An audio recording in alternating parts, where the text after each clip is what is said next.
Let's talk about the darlings of the English language, modal auxiliaries. These are the verbs that give us all the juicy details on ability, possibility, permission, and likelihood. They're the ones that make our sentences sound more polite, more certain, or more speculative. Watch this video in its entirety, and you'll be using auxiliary verbs at breathtaking speed. Modal auxiliaries include can, could, may, might, must, shall, should, will, would, and ought to. And don't say this list too fast, it will likely hurt your tongue.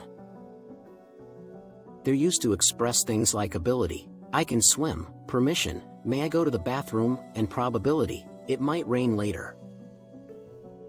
But where did these little helpers come from? Back in the olden days, English speakers used to use full verbs to express these ideas, such as I have the ability to swim, or I am allowed to go to the bathroom. But over time, the auxiliary verbs we know and love today became more common, and the full verbs fell out of use.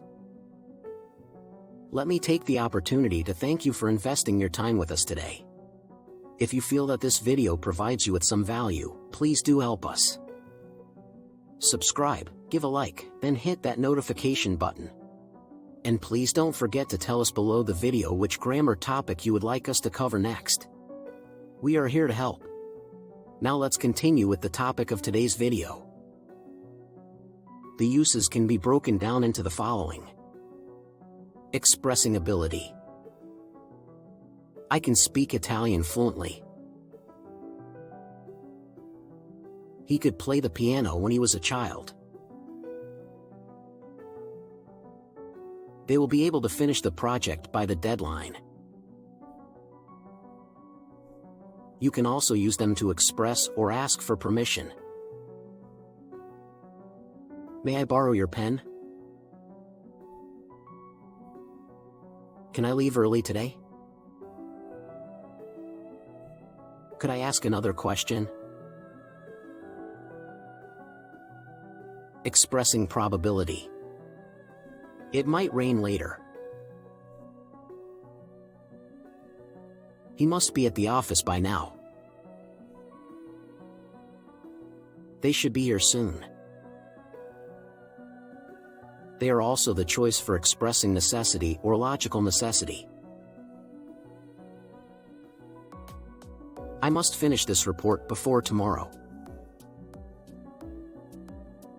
You should really see a doctor about that cough. There's someone at the door. It must be Tim. Expressing possibility is also done with these modal verbs. They might be late. He could be the one who did it. She may have misunderstood what you said. And perhaps everyone's favorite. Expressing advice. You should take an umbrella with you today. We ought to call before we go over to their place. He should not have done that. These are just some examples. Keep in mind that modal auxiliaries are versatile and can be used in many more ways depending on the context and the tone of the sentence. For some of you, I'm sure you came to this video so I could tell you about the differences, mainly between the past and present forms of the verbs. And I was just about to do that. Let's have a look. So, is it can or could? The main difference between can and could in English is that can is used to indicate present ability or possibility, while could is used to indicate past ability or possibility. So, we can say that can is used to express the ability or possibility to do something in the present. For example, I can swim. This simply means that I'm able to swim. Can you help me move this couch? Meaning, are you able to help me with this? Could, however, is used to express the ability or possibility to do something in the past. I could swim when I was younger. Meaning I was able to swim when I was younger. Could you draw well when you were younger? Did you have the ability to draw when you were a kid? It can also be used to express a polite or formal request, or a possibility in the future but less certain than can. Could you please pass the salt? If the weather is good, we could have a picnic. To the difference between can and could, we can state that can expresses present ability or possibility, and could expresses past ability or possibility, with a polite or formal request or less certain future possibility. So, what about may and might? Similarly, to the previous comparison, the main difference between may and might in English is that may is used to indicate present or future possibility, while might is used to indicate past or less certain possibility. May is used to express the possibility of something happening in the present or future. One might say, "It may rain later," meaning it is possible that it will rain later in the day or week. May I have a piece of cake? Someone would like a piece of cake. As for might, it is used to express a less certain possibility of something happening in the past, present, or future. I might have left my keys at the office. Not sure, but it could be the case. We might go to the party tonight. They could go, but I think they won't come. It can also be used to express a polite or formal request. Might I ask you a question? This takes us to shall and should. Quite a few students feel uncomfortable with shall. Perhaps because its overall usage is on the decline. Let's have a look anyway. The main difference between shall and should is that shall is used to indicate future possibility, while should is used to indicate advice or expectation. Shall is used to express the possibility of something happening in the future, particularly when discussing plans or intentions with another person. It looks like this. We shall leave at 8 o'clock tomorrow morning. Our plan is to leave at 8 o'clock tomorrow morning. What shall we do about dinner? Any ideas for food tonight?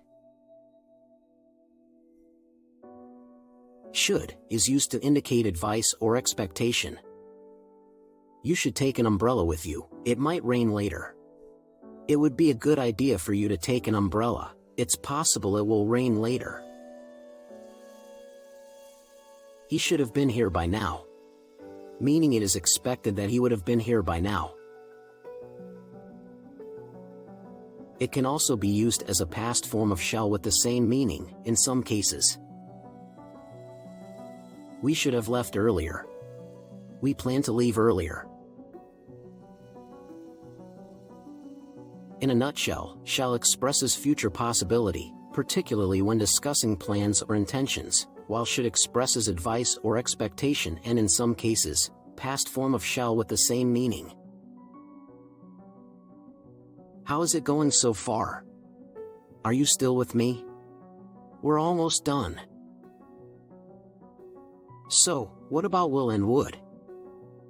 The principal difference between will and would in English is that will is used to indicate future actions, while would is used to indicate past actions or future actions in conditional statements. Will is used to express future actions or events, particularly when discussing plans or intentions with another person. It's common to say, "I will meet you at the park tomorrow." This simply means that I plan on meeting you at the park tomorrow. He will be graduating next year. Would is used to indicate past actions or future actions in conditional statements. I would go to the party, but I have to work. I want to go to the party, but something is stopping me. He would have graduated last year, but he failed one of his classes.